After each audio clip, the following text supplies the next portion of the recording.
Saludos, muy buenas noches, bienvenidos. Hoy es 17 de enero. El juez Baltasar Garzón afronta a partir de este martes su primer juicio y se sienta en el banquillo de los acusados del Tribunal Supremo. Tiene que dar explicaciones por los delitos que se les imputan relacionados con el caso Gürtel.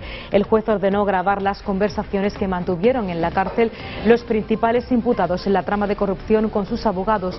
El juicio se inicia hoy y está previsto que se extienda hasta el jueves. Es una de las 3 causas abiertas contra el juez. Las otras 2 están relacionadas con el presunto cobro de unos cursos impartidos en Nueva York y con la investigación de los crímenes del franquismo.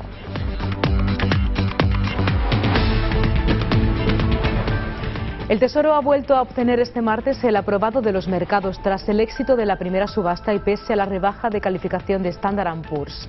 El Tesoro ha captado 4.900 millones al interés más bajo desde octubre de 2010. El jueves realizará una segunda emisión de letras en la que intentará colocar hasta 4.500 millones en bonos. La emisión se produce justo un día después de que Standard & Poor's rebajara la calificación del fondo de rescate.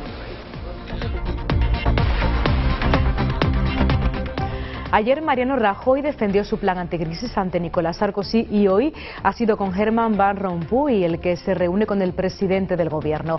Rajoy explica también a Rompuy el calendario de las reformas que tiene el Ejecutivo sobre la mesa, desde la reforma laboral hasta la reestructuración del sistema financiero y la reducción del sector público. El encuentro tiene lugar 2 semanas antes de que se celebren en Bruselas la cumbre extraordinaria de los 27 que deben dar los últimos retoques al pacto fiscal.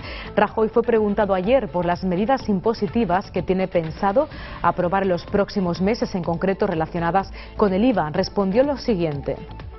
Yo le digo que creo que es perfectamente conciliable el ir reduciendo el déficit público con no hacer ninguna subida de impuestos más en los próximos meses. Ahora, de la misma manera que le digo eso, pues también tengo que decirle que en la vida nada es para siempre. Un pacto cuyo principio básico es la estabilidad presupuestaria y que también tendrán que tener presente las comunidades autónomas.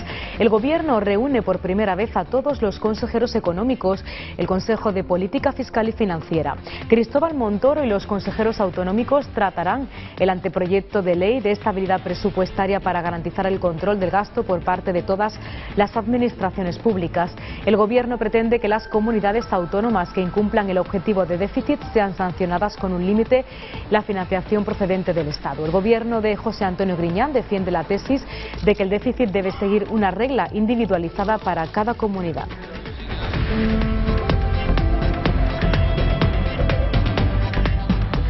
Estos asuntos y otros muchos se lo contamos de inmediato, pero antes vamos a saludar a Hugo Vaca, que nos trae toda la actualidad deportiva. ¿Qué tal? Muy buenas noches.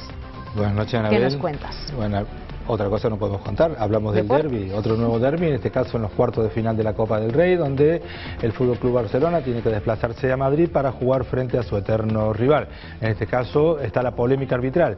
Xavi Hernández ha querido salir al paso de ella, ha dicho, eso sí, que algunas veces los árbitros perjudican y otras favorecen. Sí.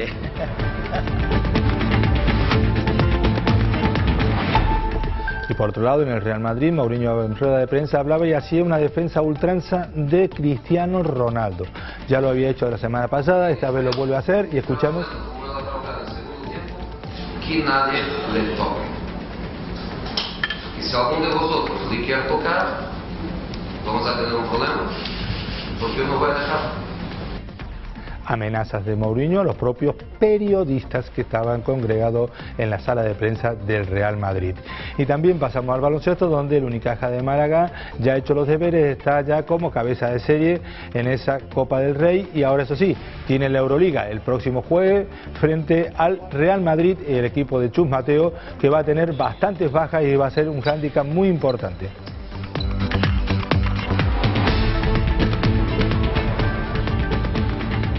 Ahora vamos a repasar otros asuntos de este martes.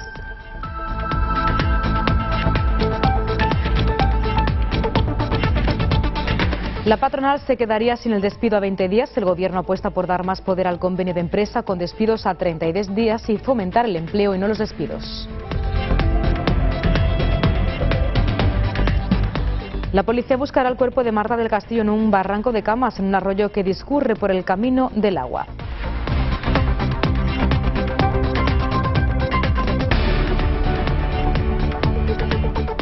En los BAFTA, La piel que habito de Pedro Almodóvar volverá a tener como gran rival en la categoría de película de habla no inglesa a la iraní que le arrebató el Globo de Oro el domingo.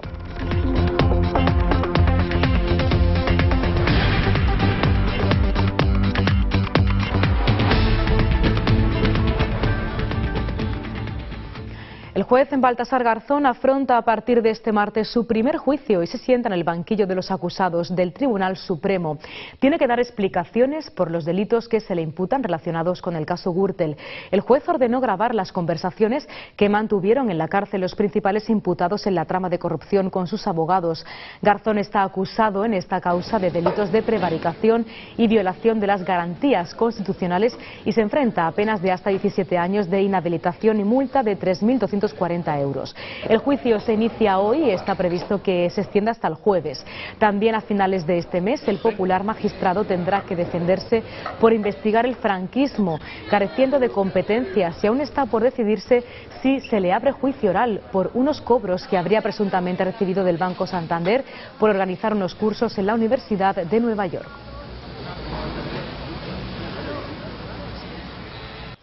Y agotado el plazo dado por el equipo de Fátima Báñez, el Gobierno ha empezado a diseñar su reforma laboral.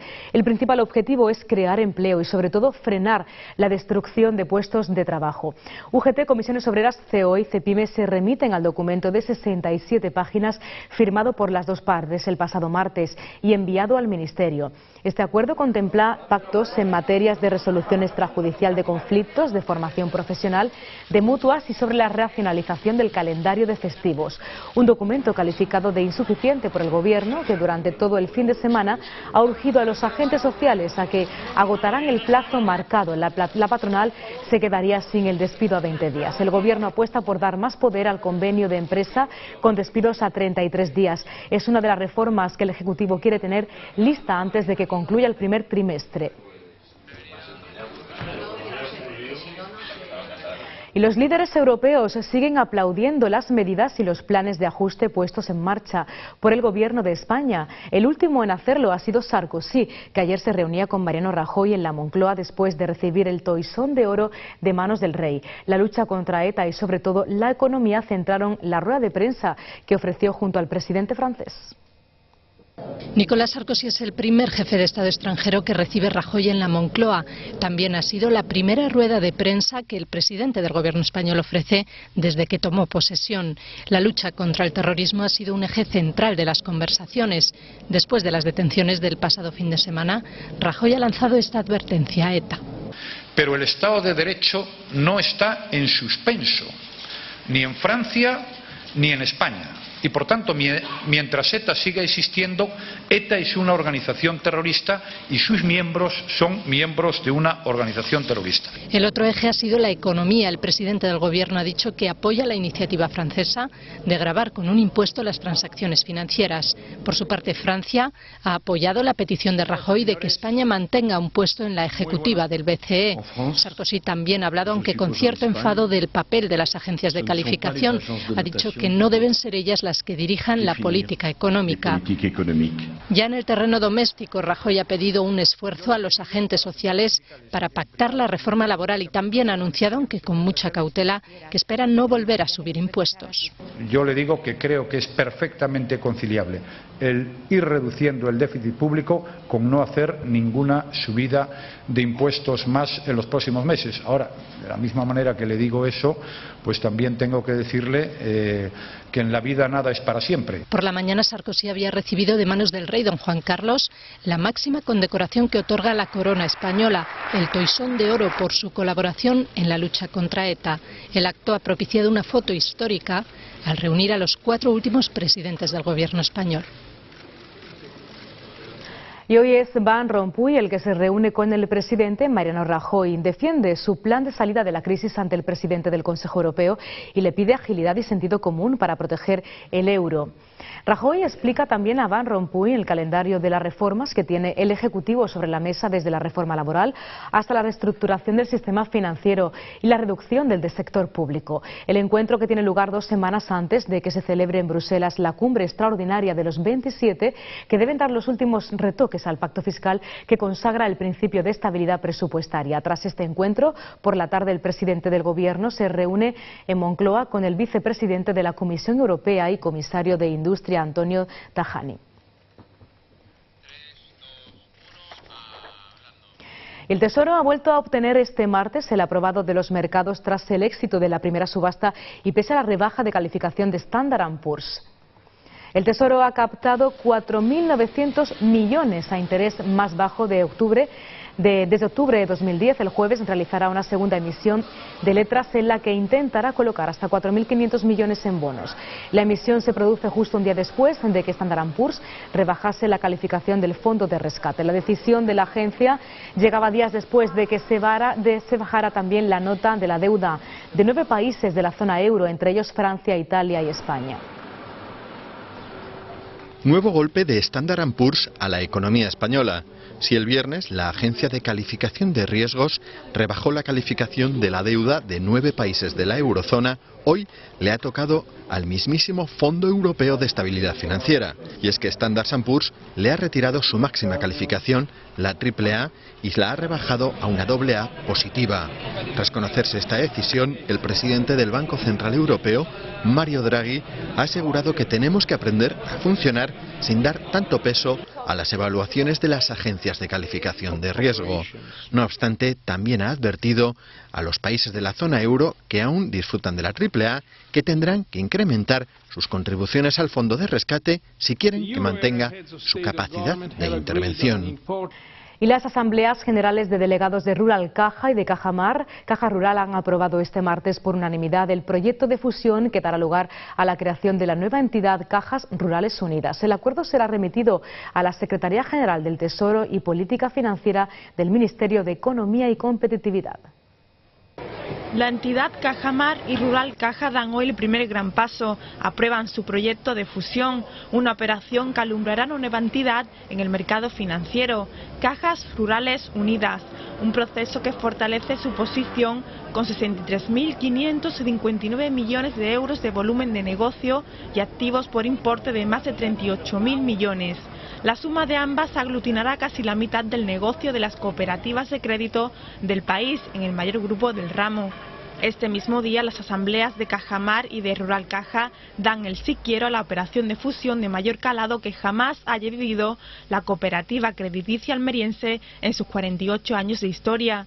Cajas Rurales Unidas mantendrá su sede en Almería y tendrá un consejo rector de 20 miembros, 14 a propuesta de Cajamar y 6 de Rural Caja. El presidente de la nueva entidad será Juan de la Cruz Cárdenas, actual vicepresidente y consejero delegado de Cajamar.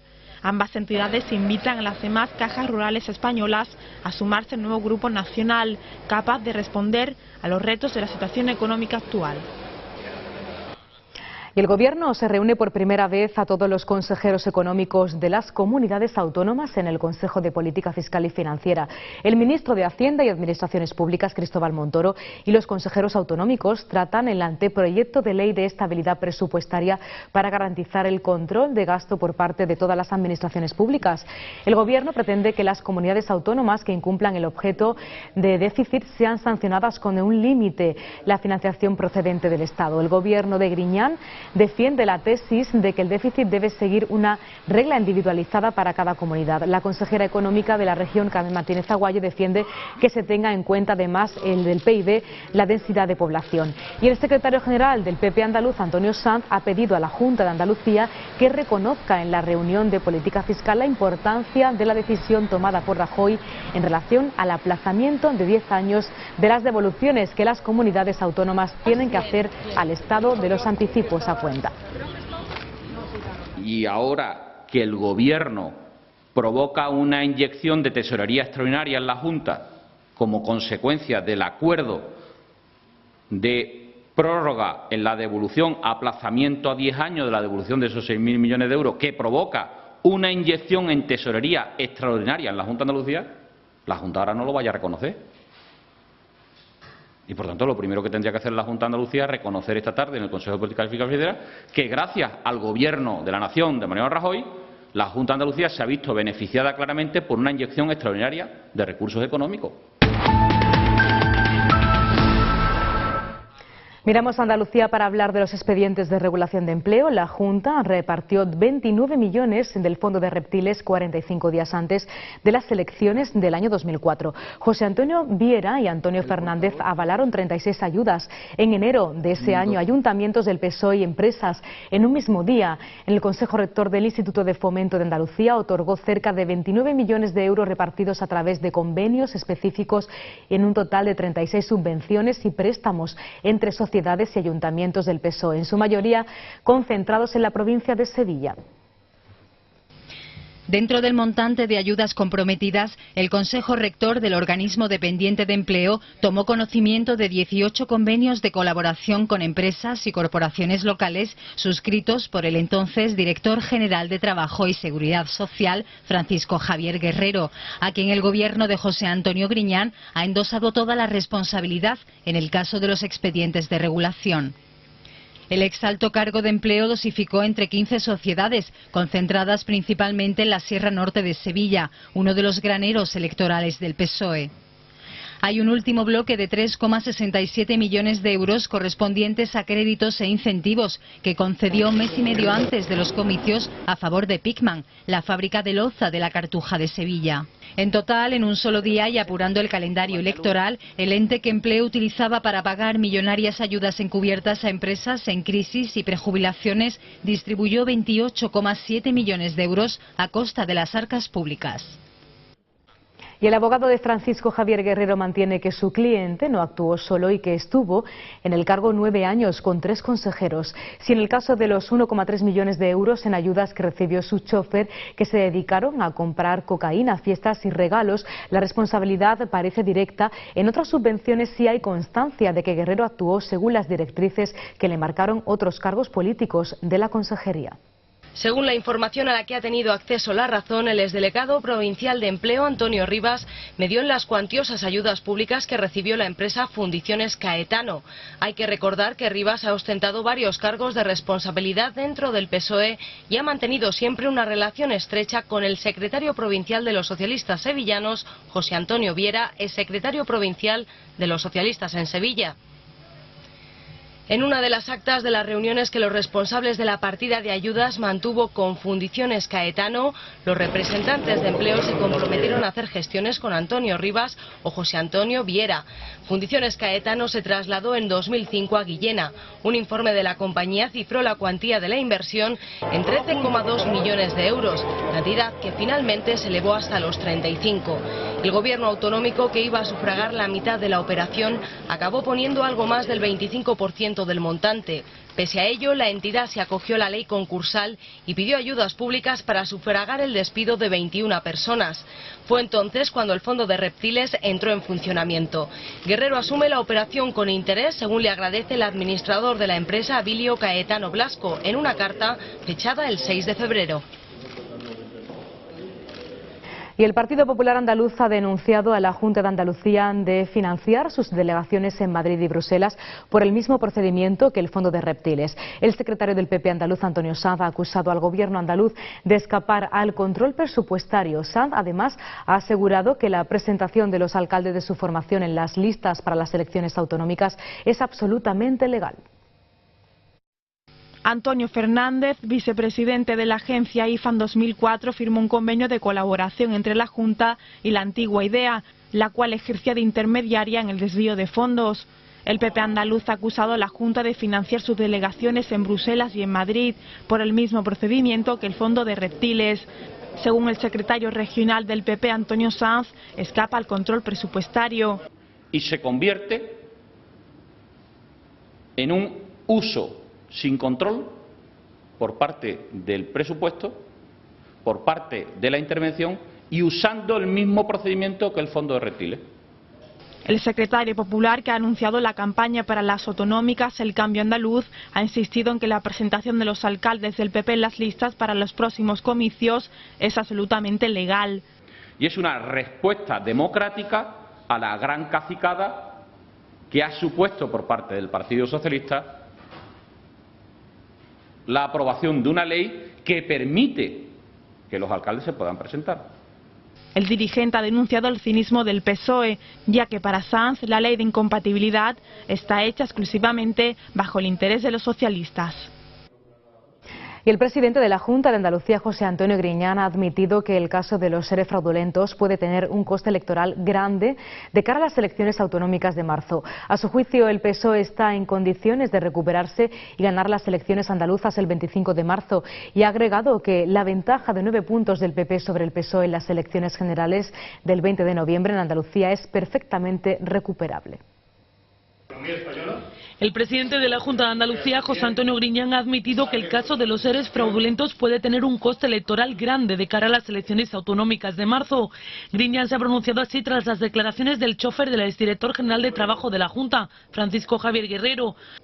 No obstante, ha subrayado que la justicia dará el castigo correspondiente al que haya incumplido la ley. Preguntado sobre cómo es posible que durante 9 años no hubiese la menor sospecha por parte de nadie en el gobierno sobre las irregularidades, el presidente andaluz ha respondido que en esta legislatura han actuado contundentemente en todos los casos.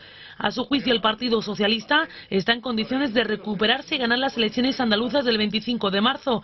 Además, ha agregado que la ventaja de 9 puntos del PP sobre el PSOE es perfectamente recuperable. Y desde el Partido Popular Andaluz, su secretario Antonio Sanz ha asegurado en rueda de prensa que el coste no será para el director general, sino por los 9 años que se le ha mantenido la confianza. Sanz ha pedido al presidente de la Junta, José Antonio Griñán, que deje de señalar al exdirector general de Trabajo, Francisco Javier Guerrero, como un mandado. El dirigente popular ha señalado que es inaceptable que Griñán pretenda aparecer como una víctima cuando, según Sanz, es un actor culpable al líder del Ejecutivo andaluz por ser el consejero, el presidente y el candidato de los expedientes de regulación de empleo. Y ahora que el Gobierno provoca una inyección de tesorería extraordinaria en la Junta como consecuencia del acuerdo de prórroga en la devolución, aplazamiento a 10 años de la devolución de esos 6.000 millones de euros, que provoca una inyección en tesorería extraordinaria en la Junta de Andalucía, la Junta ahora no lo vaya a reconocer. Y por tanto, lo primero que tendría que hacer la Junta de Andalucía es reconocer esta tarde en el Consejo de Política Fiscal y Financiera que gracias al Gobierno de la Nación de Mariano Rajoy, la Junta de Andalucía se ha visto beneficiada claramente por una inyección extraordinaria de recursos económicos. Y el exministro de Fomento, José Blanco, declarará como imputado el próximo 26 de enero en el Tribunal Supremo a petición propia. Sus abogados presentaron hace unos días un escrito ante el magistrado para solicitar esta declaración. En este escrito, Blanco pide que se ponga en su conocimiento la denuncia por la que ha sido imputado en el llamado caso Campeón. A petición propia. El exministro de Fomento y actual diputado socialista, José Blanco, declarará como imputado el próximo 26 de enero en el Tribunal Supremo por el caso Campeón. Hecho que se produce después de que sus abogados presentaran hace unos días un escrito para que pudiera hacerlo, sin necesidad de esperar al suplicatorio, dada su condición de aforado. En el escrito, Blanco pide que se ponga en su conocimiento la denuncia o querella de la que haya resultado la imputación, ya que conoce la existencia del procedimiento, pero no sabe exactamente de qué se le acusa, porque no se le ha facilitado copia de la actuación procesal. La imputación de Blanco se produjo después de que el juez apreciara indicios de delito de cohecho y tráfico de influencias en la conducta del exministro, al que un empresario acusa de haber hecho gestiones en su favor a cambio de dinero. El propio Blanco confía en que con esta declaración ante el Supremo se disipen cuanto antes las falsas acusaciones vertidas contra él en el caso Campeón, según ha afirmado AF. Un centenar de vecinos congregados ante el domicilio madrileño de Manuel Fraga han despedido hoy entre aplausos al fallecido presidente fundador de Alianza Popular, luego Partido Popular, al grito de «Viva Don Manuel y viva España». Sobre las 10 de la mañana, el féretro de Fraga ha sido trasladado en un coche fúnebre desde su domicilio hasta la localidad coruñesa de Perves, donde será enterrado por la tarde tras una misa. Por expreso deseo de su familia, el cadáver de Manuel Fraga fue velado a lo largo del día de ayer en su domicilio de la madrileña calle de Fernando el Católico, donde falleció a las 10 de la noche del pasado domingo. Sus hijos pretendían un duelo íntimo, por lo que declinaron los ofrecimientos de la Xunta de Galicia y del Senado de organizar capillas ardientes, pero lo que no pudieron evitar fue que los casi 100 metros de vivienda se convirtieran en un ir y venir de políticos y amigos del fundador del PP. A primera hora de la tarde, los reyes y la infanta Elena se sumaron a quienes a lo largo de la mañana habían visitado la Capilla Ardiente. Horas después, el cardenal arzobispo de Madrid, Antonio María Rouco Varela, ofreció una misa en el domicilio. Hoy, a las 10 de la mañana, sus restos mortales partirán hacia Perves, donde será enterrado por la tarde tras una misa. Además, según avanzó el presidente de la Xunta, Alberto Núñez Feijóo, el próximo sábado se celebrará un solemne funeral en la Catedral de Santiago. Un adiós en la Plaza del Obradoiro, con la música de los gaiteros que solían acompañarle en sus tomas de posesión como presidente de la Xunta.